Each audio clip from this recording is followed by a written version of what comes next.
Different. I do this on Wednesdays now, I guess. Other than that, yeah, obviously it's a lot different. But I feel like I've said this a couple times, but I've been preparing like I was going to be the guy at some point, and that was kind of my job. And so, yeah, my reps are different. Obviously, I'm not on the scout team anymore. If anything, Wednesday practices, the plays I'm running, there's supposed to be someone open. It's not always the case on scout team offense. And then just the preparation is a little bit different. Like, you get some of the play calls on Wednesday. Usually, I'm kind of learning those as Joe is calling them. And now it's like, all right, before I go out to practice, I need to call those right so we have a crisp practice and stuff like that. But, yeah, obviously it's different and adjusting to that on the fly, but feel well prepared for that adjustment. You talk about your routine being a big part of why, as you go through and prep. What's probably the most important thing at this point that you do in your routine to get ready for a weekend? I think just the last 2 days, you watch a lot of Steelers tape. I feel like I've been in the room when we've played them a lot. Kind of got a good feel, I feel like, for what they're doing on defense at this point in the week, and now it's, okay, what are we doing to attack that or what they do? And so I think that's kind of where you want to be on a Wednesday is, okay, I know what they do, what are we going to do? And then you really start diving into knowing what we're doing on normal downs, third down, red zone as the week progresses. When did you start your process or coming up with a weekly process if this were to happen?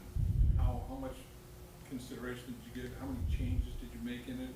Or did you come up with it was set in stone from Jump Street? I've tweaked a little bit of stuff. I think when I was in a backup role, Monday, Tuesday was a little bit like conditioning almost, like let's stay in shape, and Sunday's not super eventful for me, and now that's probably switched a little bit more to recovery stuff and just trying to get my body right. And I've never really had like, okay, here's exactly what I do, and I'm just going to do it like this no matter what. There's always little tweaks you're going to make, and half of that in the early parts of my career are to stay engaged. Like, okay, I'm going to try doing an extra lift or something just because you're not getting a ton of reps and you're not playing in the games, and so you got to do something to stay engaged. Did you do your normal Tuesday thing where you meet with the DBs, or was that now that you're the stat, you don't do that? I told them I probably will not be in the Tuesday meetings going forward. I think the idea of that when I was in a backup role was, hey, what's the best use of my time to try and help us win?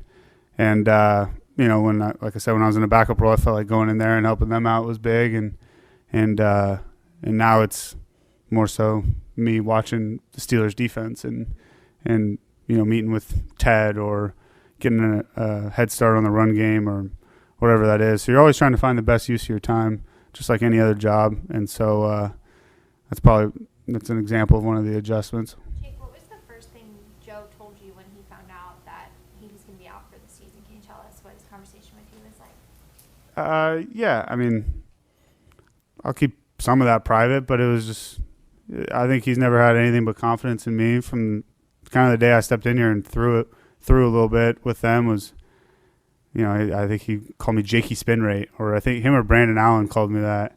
And so I was like, all right, like it always feels a little good. Like I just gotten cut from Minnesota, basically thought I was going to go become a coach and, stepped into the room. And I remember after the Minnesota game too, him saying like, hey, I really appreciate, what you're saying on the sideline.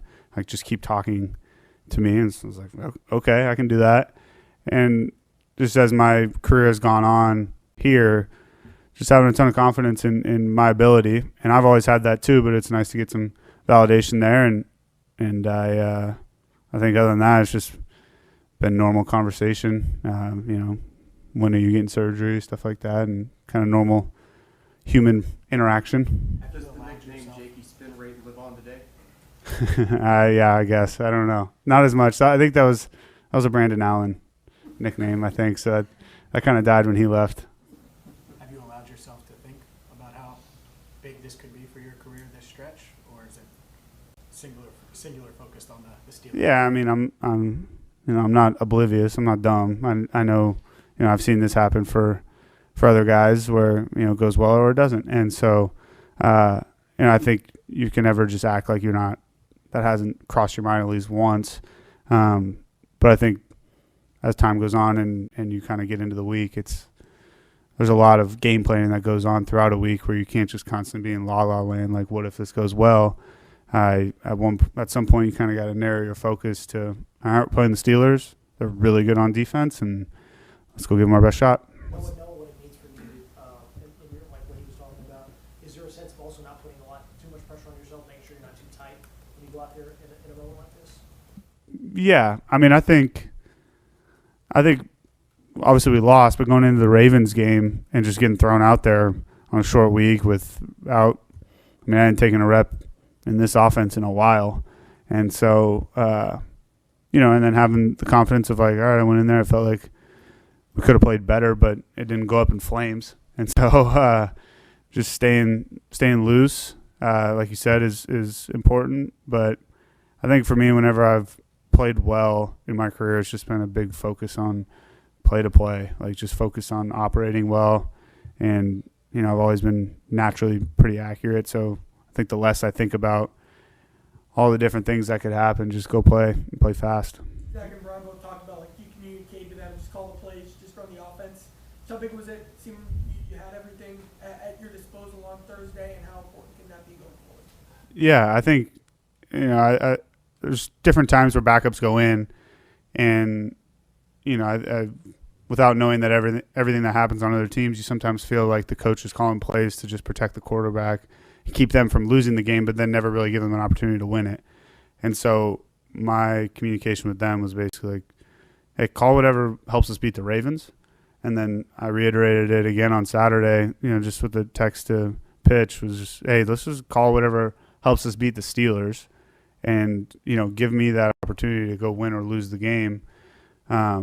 And don't have the prevailing thought be after the game like, oh, okay, we called this because we wanted to protect Jake. Like that's playing to keep it close. Like we're playing to go win the game, so just call whatever's going to help us win.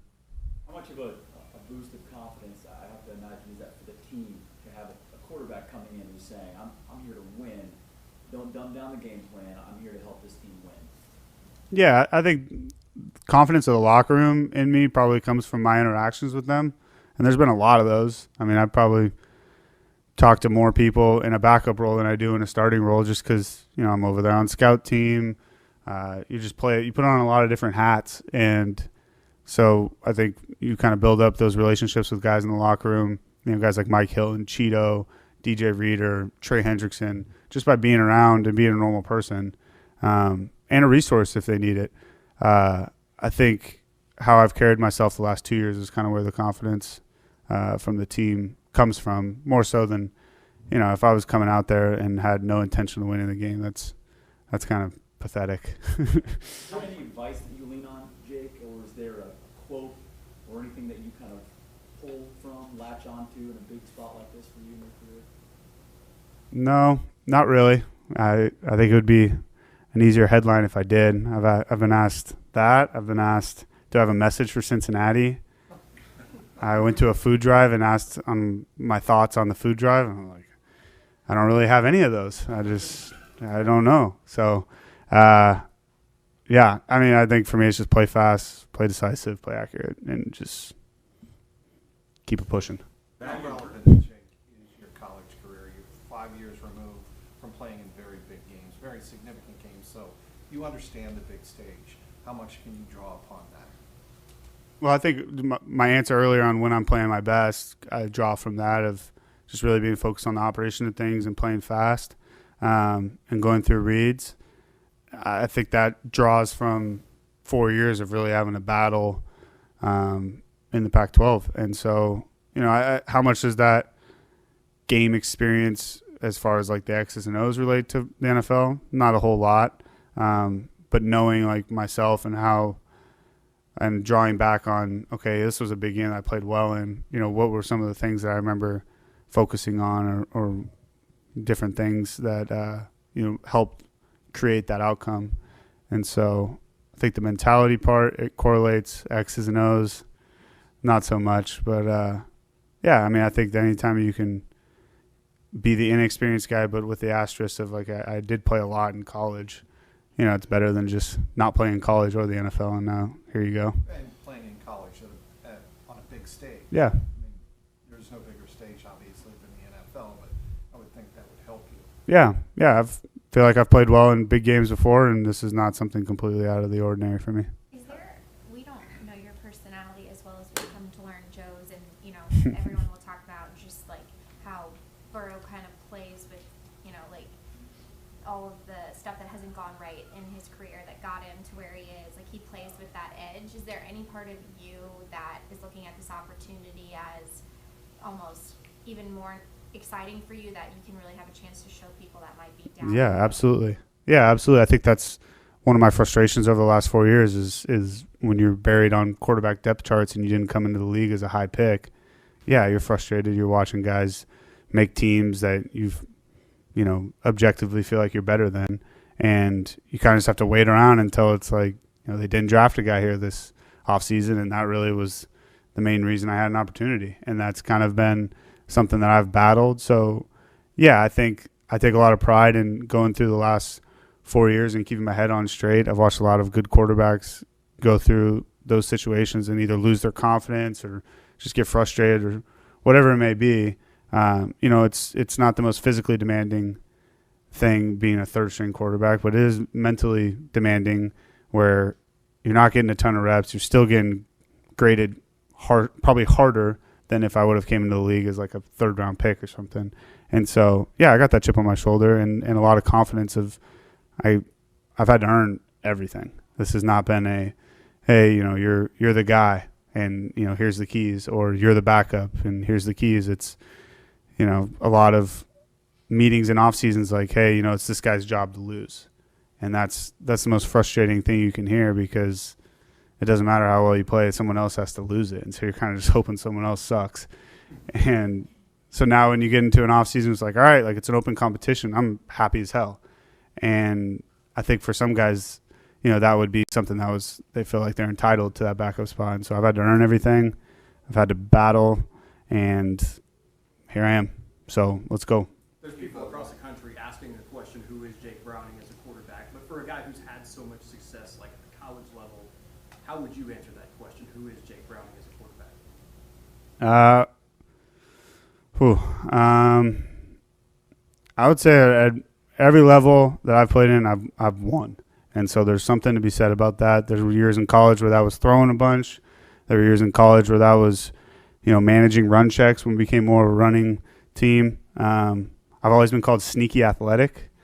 So I'm not sure where the sneaky part's coming in, but I think that's always been my joke has always been under promise, over deliver on athleticism, and you always be sneaky athletic. But for me, it's play, always been accurate, never been afraid to air it out, and have always had a little bit to my game as far as scrambling. 1 week ago today, it was kind of business as usual for you. The next thing you know, Friday, everybody's huddled around the locker.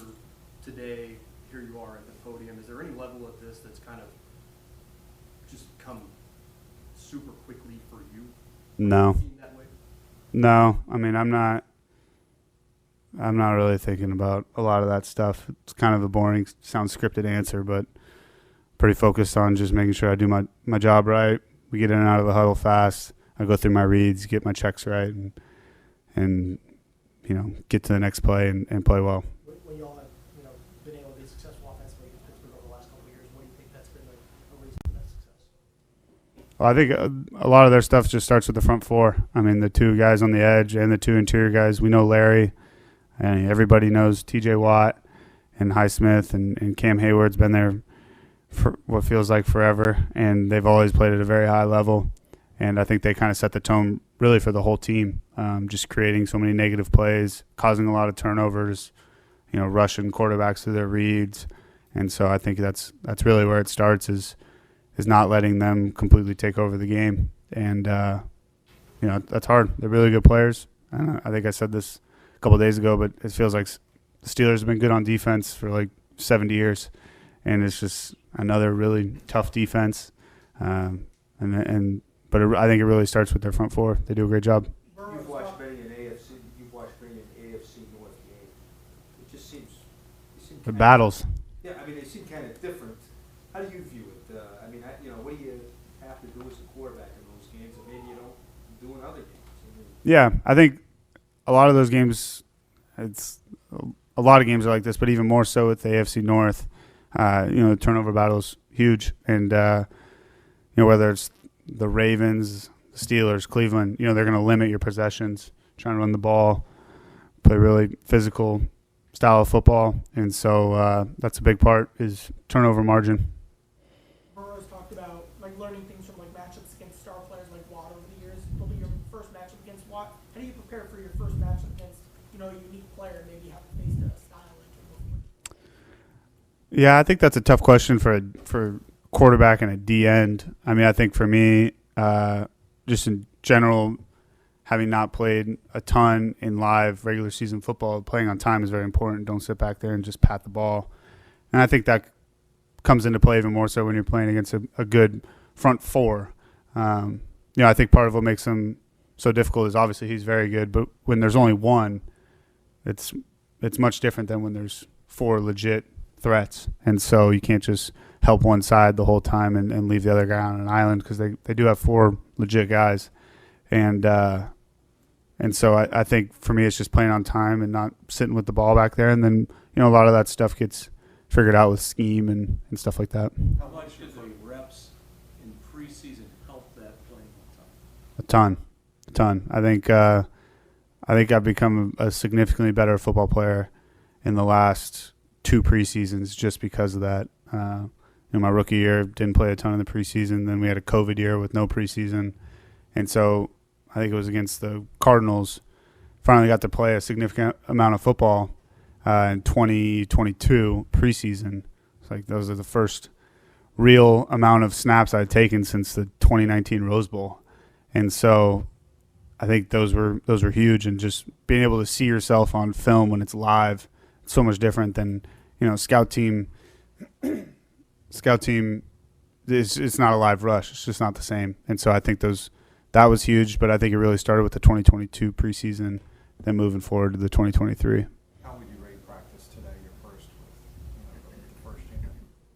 Thought it went well. I mean, I think the practice part I'm pretty comfortable with. Had a lot of reps with them in August, and so it didn't feel wildly different. Because of everything you've said, how long you fought for this, how hard, and I'm sure how much your head's swimming right now, do you think there'll be a point Sunday before the game where you'll stop and reflect? There'll be some kind of emotional reflection? Yeah, I feel like when I'm very focused and when I play my best, I don't really have those moments until after the game. But, yeah, hopefully go out there, beat the Steelers, and then have a cool moment in the locker room afterwards. It's like, all right, first start, got my first win, and now we're rolling. And so I think most of the reflection would come afterwards. How many people do you have coming? Only 5. I'm still far away. I'm from Sacramento, and I got an 11-year-old sister who's got a big basketball game this weekend. Your teammates and coaches, it doesn't take long for them all to say the same thing. You talk about your competitiveness. Is that the trait that you think is going to carry the day for you?